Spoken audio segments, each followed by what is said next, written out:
तब टूटा था गाबा का घमंड, अब फिसली है पर्थ पर पकड़। भारत ने शानदार जानदार रिकॉर्ड तोड़ प्रदर्शन के साथ बॉर्डर गावस्कर ट्रॉफी में बढ़त लेते हुए ऑस्ट्रेलिया को एक बड़े मार्जिन से मात दी है। ESPN ट्रिक इन्फो हिंदी में संजय मांजरेकर हमारे साथ जुड़ रहे हैं। थैंक यू सर आपके वक्त के लिए। एक लफ्ज़ है जिसका दुरुपयोग काफ़ी होता है आजकल, ग्रेट, लेकिन ये हर मायने में एक ऐतिहासिक जीत है। ऐतिहासिक और महान जीत हर मायने में नहीं, एक ही मायने में कि जिस तरह की टीम भारतीय टीम खेली, आई मीन द प्लेइंग 11 जो पर्थ में हमने देखा भारत का, तो टॉप टू बॉटम प्रॉब्लम्स ही थे, आउट ऑफ फॉर्म थे प्लेयर्स और ट्रैक रिकॉर्ड 3-0 भारत में हार के आई थी। Shami missing, Rohit Sharma missing, Shubman Gill missing, Ashwin Jadeja को बाहर किया, तो उसके बावजूद एक फुल स्ट्रेंथ ऑस्ट्रेलिया टीम को पर्थ में हराना, तो इसीलिए ये महान जीत है। और जिस मार्जिन से हराया, क्योंकि ऑस्ट्रेलिया सरजमी पर भारत के लिए ऐतिहासिक जीत तो कई आए हैं, लेकिन इस मार्जिन से जीतना, लगभग पूरा टेस्ट मैच डोमिनेट करना, ये इस जीत का स्तर और बढ़ा देता है। जी हाँ, और हमने कहा है कि आजकल भारत बहुत इम्प्रेसिव विंस भारत के बाहर भी मिलती है सेना कंट्रीज़ में। उसका मूल कारण है bowling quality, seam bowling quality, जब से बुमराह, शामी, सिराज जैसे गेंदबाज आए। लेकिन इस मैच में हमने महानता बुमराह की देखी, सीम बॉलिंग भी बहुत तगड़ी थी, लेकिन बल्लेबाजी भी एक बहुत ही शानदार परफॉर्मेंस हुई। इसलिए द मेन रीज़न की इतनी बड़ी जीत है कि बॉलिंग ने तो अपना करिश्मा दिखाया जो काबिलियत थी, लेकिन बल्लेबाजी भी इतनी अच्छी चली दूसरी पारी में, पहले इनिंग के झटके के बाद, तो सब कुछ एक साथ ठीक होकर इस तरह का एक डोमिनेंस और एक बड़ी जीत। भारतीय जीत है तो भारतीय कप्तान पर फोकस करते हैं, और इस बार एक गेंदबाज कप्तान जो आते हैं as a stand in captain. आप इस दौर से आए हैं जहां न्यूजीलैंड से आप वाइट वॉश होके आए हैं, वो रिस्पॉन्सिबिलिटी और उसके साथ अपना ये महानता मेंटेन करके रखना, जसप्रीत बुमराह। और लगता है कि ये थोड़ा इम्पॉसिबल है कि एक बॉलर जो तीनों फॉर्मेट्स में 50 ओवर्स भी, 2023 का जो वर्ल्ड कप था 50 ओवर्स का, वहाँ पर हमने देखा कि कितना अच्छा उन्होंने इम्पैक्ट किया था। T20 वर्ल्ड कप फाइनल उन्होंने ऑलमोस्ट हार रहे थे हम लोग, वो मैच वो उन्होंने सिंगल हैंडेडली जिताया और टेस्ट मैच में। लेकिन ये परफॉर्मेंस लगातार इस तरह की चल रही है, इम्पैक्ट हो रहा है, आंकड़े तो है ही, लेकिन मानो वो होता है ना, जिन निकलता है कुछ वो दिए से और अपनी विश फुलफिल करता है, तो इंडियन क्रिकेट के हर विश ये फुलफिल कर रहे हैं। तो और महानता की सीढ़ियाँ भी बहुत जल्दी रैपिडली वो चढ़ रहे हैं, और ऑल टाइम ग्रेट्स का अभी बातें चलने लगेगी इंडियन क्रिकेट को लेकर। आपने जिक्र किया उन सारे खिलाड़ियों का जो मिसिंग थे, जिसकी वजह से ये जीत और इम्पोर्टेंट बन जाती है। अब अगर हम वापस जाते हैं डे 1, आपने 2 डेब्यूटेंट्स खिलाए, एक नया नंबर 3, एक नया पुराना ओपनर, जाडेजा और अश्विन को बाहर रखना।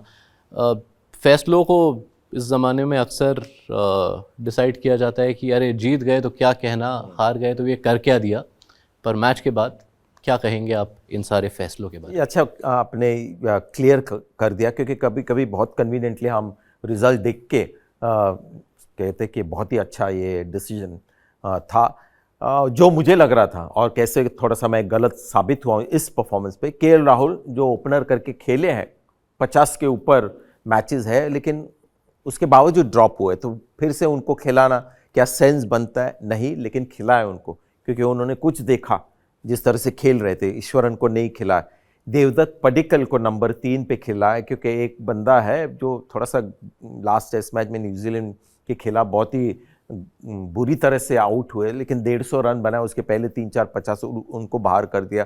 फिर आकाशदीप, जिनको मोहम्मद सिराज के पहले पिछले सीरीज में खिलाया गया था 1-2 बार, उनको बाहर करके हर्षित राणा को, अश्विन जाडेजा, जी हाँ ऑस्ट्रेलिया है, इंडिया में नहीं होगा, लेकिन बड़े बड़े नामों को उन्होंने बाहर रखा। मुझे लगा जाडेजा अकेले खेलेंगे या वॉशिक का मैंने बोला था, लेकिन इसके लिए चाहिए गट्स, और गंभीर को भी श्रेय देना पड़ेगा, क्योंकि इसमें बुमराह का भी हाथ होगा और गंभीर का भी। तो जो मैं अभी देखता हूँ, सब फायर हो गए, किसी और दिन नहीं होंगे, लेकिन सब में थोड़ा सा क्रिकेटिंग लॉजिक था। और एक चीज़ समझ में आई कि जो उनके करीब था, देवदत्त पडिक्कल के या हर्षित राणा के या नीतीश कुमार रेड्डी, कुछ एक वाइब आती है कि यार ये बंदा वहाँ पर काम करेगा, जो कभी कभी रिस्की होता है लेकिन इस बार बिल्कुल काम करते, तो उसकी दाद देनी होगी।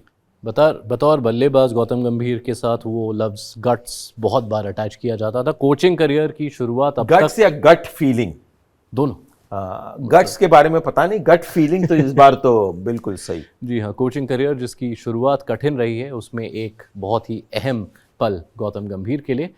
ऑस्ट्रेलिया पर नज़र डालते हैं, क्योंकि ऑस्ट्रेलिया अपने घर पे खेलते हुए इतने बुरी तरह डोमिनेट होते हुए काफ़ी टाइम से नहीं देखा है।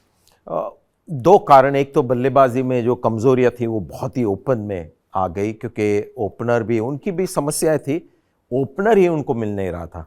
क्योंकि ये जो खिला उन्होंने नेथन मैक्सवेनी को, ये मिडिल ऑर्डर बल्लेबाज है लेकिन अच्छे फॉर्म में, इसलिए उनको ओपन करवाया। लाबुशेन आजकल बहुत ही कंफ्यूज एक स्टेट में जा रहे, स्टीव स्मिथ भी, और मिचेल मार्श आस्ते आस्ते टेस्ट क्रिकेट में अपनी पकड़ पा रहे। तो ट्रेविस हेड, उस्मान ख्वाजा, ये थोड़े दो रिलायबल प्लेयर लग रहे थे। एलेक्स कैरी हमारी ऋषभ पंत के लीग में नहीं है कीपर बल्लेबाज करके, तो ये कमजोरियां थी।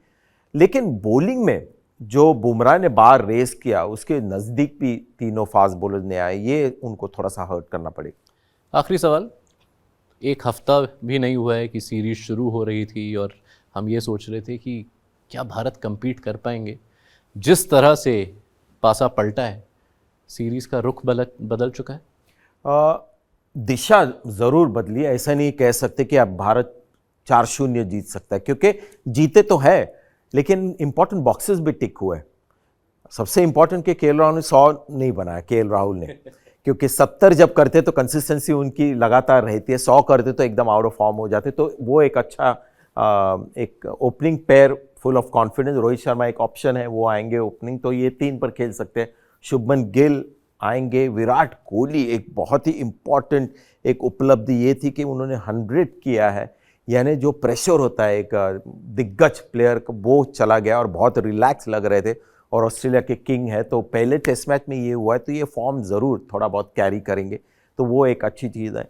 ऋषभ पंत एक हमारे रिजर्व में जीनियस बैठे हुए हैं, तो वो सडनली आप देखते हो कि यार टीम ये तंदुरुस्त लग रही है। नतीजा क्या होगा पता नहीं। बॉलिंग में शायद सीम बॉलिंग में आस्ते आस्ते और सपोर्ट लगेगा, क्योंकि बुमराह अकेले कितना करेंगे, आकाशदीप को कहीं ना कहीं आना पड़ेगा शायद, लेकिन हर्षित राणा ने भी काम करके दिखाया। तो जी हाँ, बहुत फ़र्क है पर्थ मैच के पहले जो प्लेइंग 11 था और जो दूसरे मैच में जाएगा। जी हाँ, मैच के पहले लग रहा था कि सिलेक्शन प्रॉब्लम्स बहुत हैं, अब मैच के बाद लग रहा है कि अगले मैच में वो जो टर्म यूज़ करते हैं हैप्पी हेडेक, बट वो हैप्पी नहीं, एक्चुअली बहुत इजी हो गया। पडिक्कल और ध्रुव जुरैल दोनों ने जितने चाहिए थे उतने रन्स नहीं बनाए। एक आध सवाल और है, पर वो मैं बचा के रखूंगा जब हम एडिलेड टेस्ट का रिव्यू करेंगे। Thank you so much Sanjay Manjrekar. Perth रहा भारत के नाम।